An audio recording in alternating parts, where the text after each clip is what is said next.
Have you ever considered who directs the movement of aircraft from departure to landing? Have you ever considered who the designated persons are that coordinate this movement? There's a lot that goes on in air travel. And here to tell us about it is Don Grant, an air traffic controller. Good morning, Don. Welcome to Good Morning SKN. Our pleasure having you. Good morning, and thanks for having me. All righty then. Let's get right into it. So what is an air traffic controller and how long have you worked in this field? I must say good morning again. Thanks for having me again. I started in air traffic control in 1994. I was trained then as an observer, Met observer, started at the Met Office. But in St. Kitts and Nevis, the Met Office and the Air Traffic Control Department are all part of what they call ATS unit, Air Traffic Control Services. So the Met Office for me over that few years wasn't cutting it per se. It was like very stagnant. So in 1997, I joined into Trinidad, where I studied to become an air traffic controller. Ever since I've been doing it here in St. Kitts and Nevis, and I also did a stint in the BVI for 4 years for the government there. Air traffic control is more or less keeping us safe as we travel in friendly skies. In and out of St. Kitts for us, and part of the, let's say, worldwide unit that keeps you safe when you travel around the world. So that's where I started. So one of the things that got me into air traffic control though is the love for geography.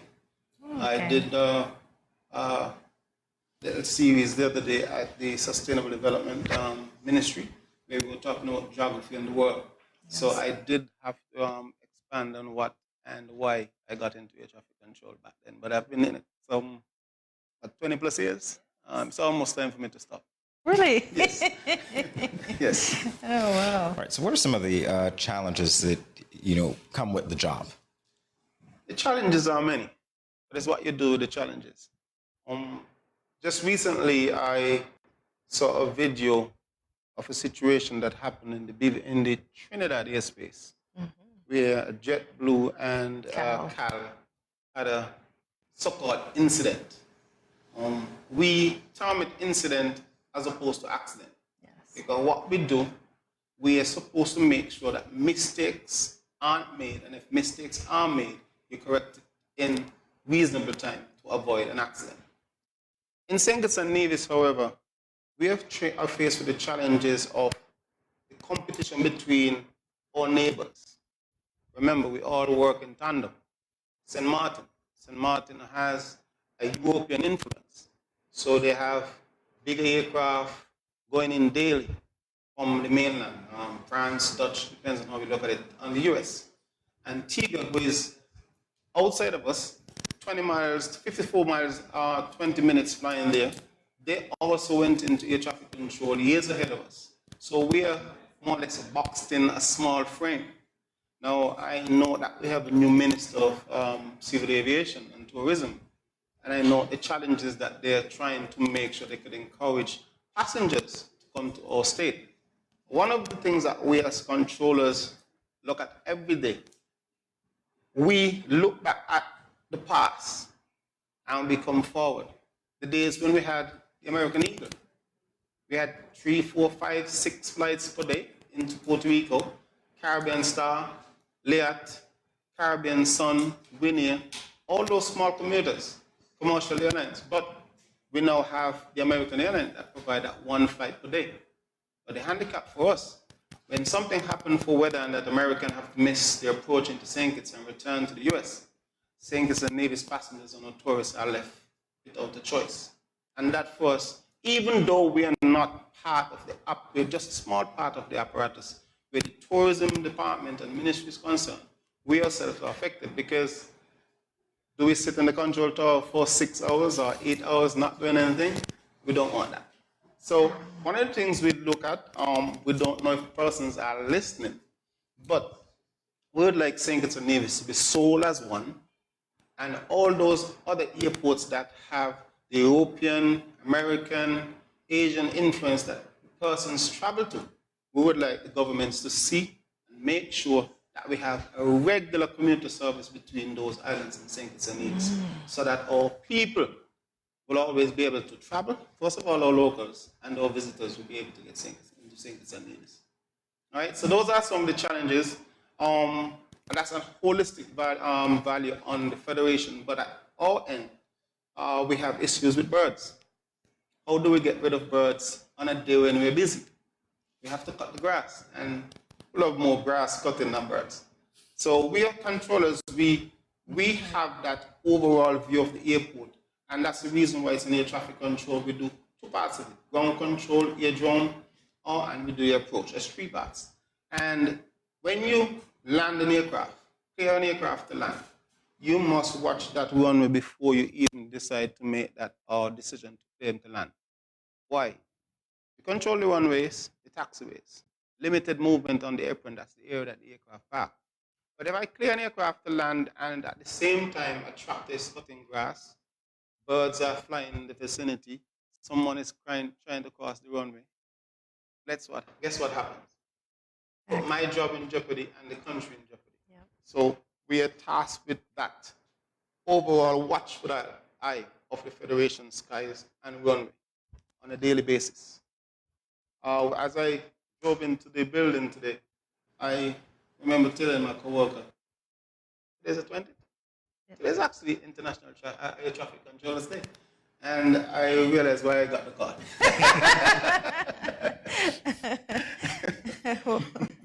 Alrighty. So how do you coordinate air travel when the weather becomes a safety hazard?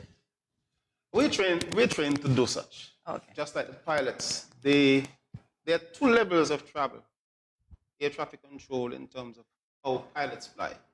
There's a VFR, where they visually look for whatever they're traveling to by sight and see. But there's also an IFR, instrument flying rules, where they fly basically using their instruments. All right, so let's say the weather is bad, and I had to said this to the classes the other day. Some person saw the American Airlines into St. Kitts because they're dodging to clouds coming to the airport. But as the aircraft gets to the airport, just about time, maybe 3-4 miles, he loses the airport because there are clouds in his way or rain. St. Kitts and Nevis airports, we are what you call visual approach airports, where that means you have to physically see the runway to land. On a day when the weather is real bad, rain falling, cloud level is low, pilots can't go below 2,000 feet to find the airport. Most of the time, they do a missed approach. Missed approach, we climb him back up to a level, put him on a level. Mind, while he's doing that, there might be other aircraft in the airspace, so we have to keep them separated. Yes. But most persons, they don't know anything about the air traffic controllers until they see something look weird or strange. So here's a pilot, you're on the flight coming from Miami, and he goes back up in the air. So what are the plane in landing? What the controllers down there doing? Now, the runway could be not visible to him. He's not going to take that chance. St. Kitts and Nevis is one of those places where there are mountains to the northern side. So we don't do most of our turning on the left side of the airport. So an aircraft coming into the airport have to turn most of their turns that way unless they're a specific height or altitude. So he goes back up. He does his missed approach. He might wait for 10, 15 minutes to see if the weather is going to clear up. If not, and he do another approach and attempt to land. If he doesn't get into the airport, he has to fly away to his alternate. Now, we have limited fuel. Only have a lot of fuel for the eventuality. But he's not going to stay up there forever. So he's going to go to his alternate. And as I said before, what affects us as controllers and the country, or the Federation on whole, that the fact that that aircraft have to go back to Miami. You know what happens? The next day, they're sending one plane. So 2 days, all those passengers who lost can't fit on the one plane. And it's not, I'm not laboring just on that, because we have British Airways that come to St. Kitts and Nevis from the UK to Antigua. They go into Antigua, same operation, they operate most of their flights into St. Kitts IFR flights, because it's a commercial flight. So they have to be protected away from other aircraft within the airspace. That's how we work together with Antigua, St. Martin, or whatever. We make sure that the job ensures, it tries to ensure that each aircraft coming to a point don't reach that point at the same level. Let's talk about the potential of directing air traffic when planes, say, have mechanical problems. Have you ever had that experience? Okay, yeah. I want to, before I go to that, I want to just reflect on some of the controllers that we have had in the past. Red John, Bernard Wallins, most of you guys don't know the persons, but we have had some trailblazers, Bob Warner, Ellsworth Warner, Wycliffe John, Sinclair Maynard, Winston Liddy. Those are persons who were trained in the 70s, years ago, who are doing exactly what we're doing now. They did that. Now, for your question there, yesterday I had a class from the convent high, and on the little scope that we have, not a radar, but just a screen that feeds us traffic information as to what's in the airspace. We have written on the screen 7,700. It's emergency. All right? Now, if we don't have that code, they have 7,700, which is emergency, 7,600, and 7,500, which is high drive. On that screen, if we had the radar, a pilot could display that, a specific code, and we could see where there's a problem. Now, if the aircraft have an emergency, they declare it when they come to us. It could be Mayday, Mayday. In the past, you had Pan Pan. We will know, and we'll ask the pilot, what's your emergency? We might say smoke, or we have an issue with a mechanical failure, we need to return to the airport. We make those aircraft priority. No matter what we have in the airspace, we direct them away. If the other aircraft close to the airport that can land in time before we get them on final, we bring them on final, make sure that they land safely. One of the things we try to do though, and management try to insist on this, when it comes to hazardous material, you have to be careful, because you could have an aircraft that's declaring an emergency and land in your airport with hazardous material that could affect the nation, or a bomb threat, and have to return. We have to make sure if they land, or even on the ground, we have to move them away from the terminal, somewhere that they can be searched. But we're trained to bring those aircraft in. The other aircraft and situation that we're trained that we give priority to. A hospital flight, if there's somebody sick on the flight and you have to return, we give that a priority. But part of our training allow us to identify with the pilots, because pilots are comfortable based on the controllers that they're working with. They don't know you, but the voice and the comfort level that you give them can bring them in. Indeed. We have had aircraft in the past with mechanical failure when they land, they veer off the runway. I've had a situation where a pilot is on his final approach, just about to touch down, but because we have to look at the aircraft also, then I realized that one of his landing gear wasn't down. If I had allowed him to land, the aircraft would go down. So I said to him, pull back up, one of your landing gear not down. So he went around, fiddled with it, got it fixed, came back in and landed. So it's part of what we have to do. Even if we did have a radar, we work with the radar, you still have to watch the aircraft physically when he's in the vicinity to land. Okay. All right, so we're trained to do that. Depending on the nature of this, the emergency, we are actually act upon it to make sure that the pilot, if it's just them, or the passengers and the pilots are safe.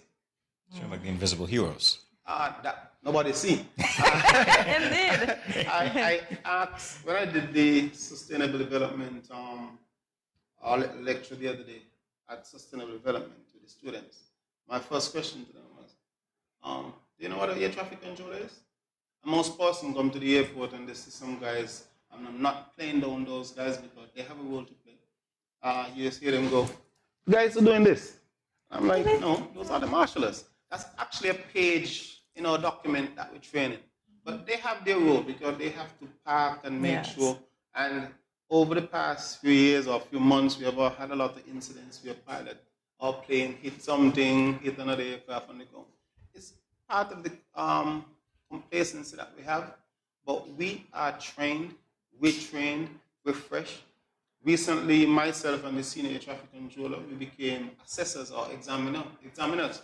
We were trained to observe or deal with our controllers. We have, at this moment, we are short staffed. It's about 7 of us.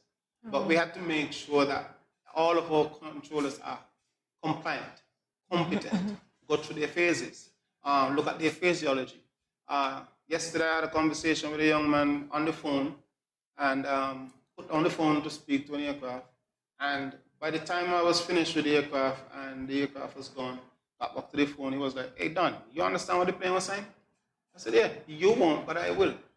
There's specific physiology. We'll have new persons that come to the tower to work. They will have to listen for a while, observe for a while before they can go through and even start that process. So what are some of the certifications and licensed air traffic controllers are required to have? Okay, of late, the schools, air traffic control school, are insisting that the persons have at least a science subject, geography, maths, English. Preferably the person also should be 25 or younger. The course start for fresh. So it's not like you're going to go down as with some prerequisite that you go down as a controller. We have 7 trainees right now. Okay. 5 boys, 2 girls. I was wishing it would be more girls. But, Soon, yes. So those 2 young ladies, once they get through, will be the second and third females that will do air traffic control in St. Kitts. Okay. So it's just the subjects that you have, but you have to go through the training in that air traffic control school. It's theory and practical. Various subjects, theory of flight, because that's one of the things that make sure that you're familiar what an aircraft should be doing, or the pilot. You just have to go to ground school to learn to fly. Yes. But you have to go theory of flight, part of meteorology, what's it there? Navigation. Okay. Navigation as to where an aircraft is as opposed to where it should be.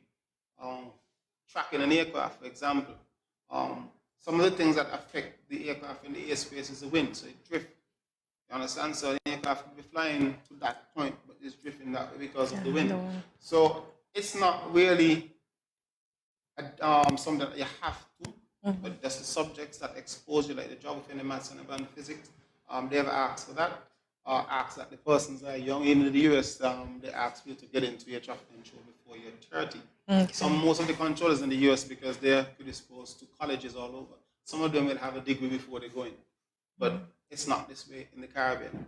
I've been in the system since '97. The present air traffic controller, who is now the airport manager, Joy Richardson, we were trained together in '97. Yeah. She came from Anguilla, from St. Kitts. One of the things that you're able to get after 10 years in air traffic control, there are universities that use that 10 years as a first degree.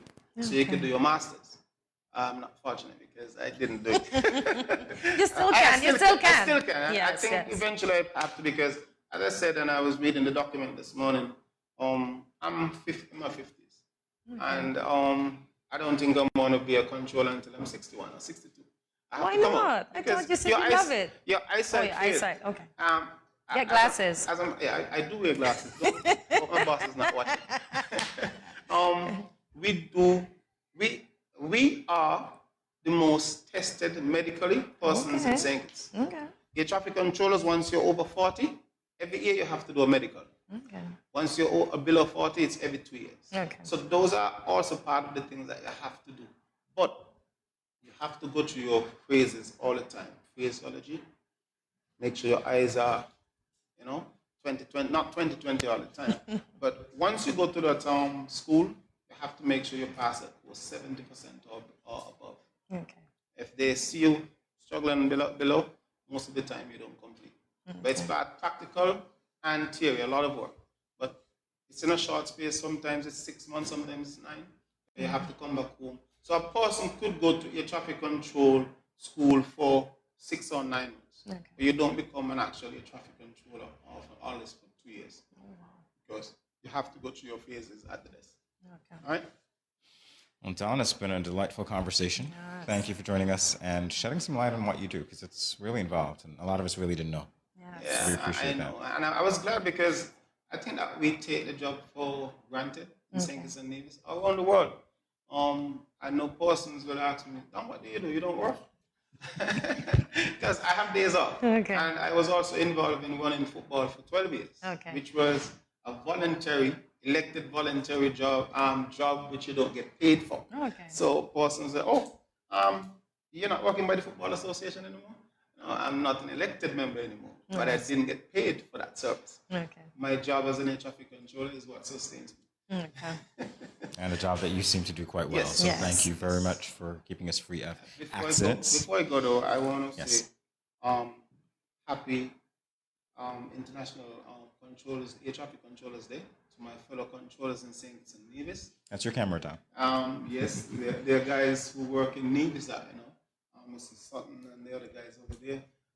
Kurt Lord, Mr. Leader, Carol, let's see, Linwick, Mr. Grant, all those other guys, because there's also another Grant. I just want to say to the guys to keep doing what you're doing, because we keep St. Kitts and Nevis safe in terms of our passengers, air traffic control. It is said that there's almost 100,000 flights in the sky at any given moment. Some 4-point-something billion persons traveling annually. The percentage in the St. Kitts is maybe minute, but we do impact that.